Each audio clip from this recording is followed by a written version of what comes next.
Joseph was in prison for over 14 years, languishing there. In fact, 2 years before the time that God allocated, he built a connection with the butler that interpreted his dream. And he told him, when you go back, please talk to the king about me. The guy went and forgot. If your time has not come, they won't remember you. That's why connection in the flesh is useless if the Holy Ghost is not involved. There are many people who compromise to build carnal relationships. There are many people who do terrible things. At the end of the day, they are deceived, they are forgotten, and they are neglected because they don't respect the protocol in the spirit. I've dealt with many youth. There are many sisters who sleep with lecturers in the university to pass. Destiny is not just about passing exam. It's good to read and pass exam. But when you go into the street, you will need favor. You will need wisdom. You will need divine timing. All of that, a lecturer can't give it. So it's a waste to give up yourself in order to get a score. Study hard. Any score you get, receive it with integrity and go away. Your life is bigger than paper.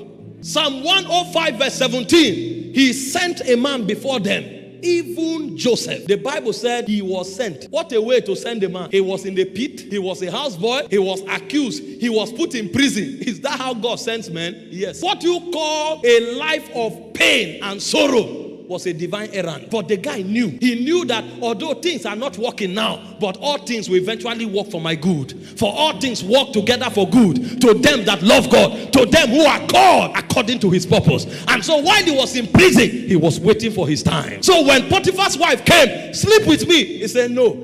Although my destiny is not to be a houseboy, it looks as if God has forgotten me, but I will not do this evil. A time is coming when my status will change. If I compromise now, I have betrayed my destiny. So it was because of that time that he endured. Did you not read about Jesus? The Bible said for the joy that was set before him, he endured the pain. People who don't know how spiritual things are administered, they are the ones who compromise. I will not sleep with you. If he did, he would have become the head of houseboys and he would have been there for a lifetime. A prime minister would have been the head of houseboys. But he refused, and the Bible said, Psalm 105 verse 18, until the time that his word came. He said the word of the Lord tried him. The king sent for to lose him. Even the ruler of the people, he made him lord of his house and ruler of his substance, to bind his princes at his pleasure and to teach his senators wisdom. Imagine, Potiphar was not even a senator. The guy was going to a level in life where senators will become his students and disciples. What if he compromised? He knew that there was a time. He knew that there was a season where everything that pertained to his deliverance will happen. Hear me, women of God. It doesn't matter if you are in a pit. It doesn't matter if you are frustrated. Keep your ground. Your time is in the spirit. When that moment comes, the Bible said he lifted up the beggar from the dunghill and he causes him to stand among princes that they may inherit throne. You will not end where you are. You are on a journey. Wait for your time. Your enemies may laugh at you. They may taunt you. They may make mockery of you. I thought you said you are beautiful. How come you don't have a child? Wait, your womb is being prepared.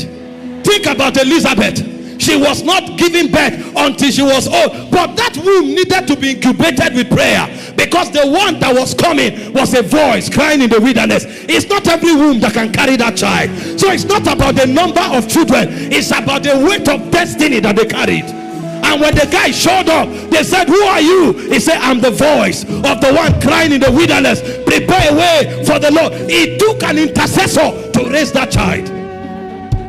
So it was not marital delay. It was not delay in giving birth. It was incubation process for a prophet. A prophet that could bring forth the Messiah. Do you know the testimony of Jesus concerning John? He said, of all men that lived, he said there was none greater than John. That was the child Elizabeth carried. What if she didn't wait for her time? There is nothing you are going through that you cannot be delivered from. But it takes a timing. There is a time allocation in the spirit. And I don't know about you, but me, I will wait for my time.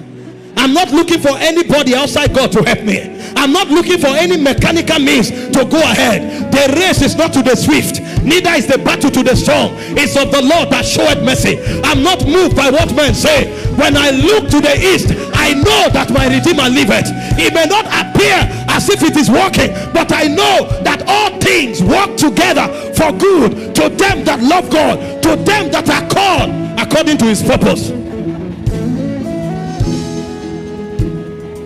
Don't bother about those mocking you. That's That's not where your destiny is going to. Did you read about Hannah? The Bible said Peninnah made a mess of her. Every time they went to Shiloh, Shiloh was supposed to be the high place of worship, but it was in the place of worship that she was mocked, so that she couldn't access her God.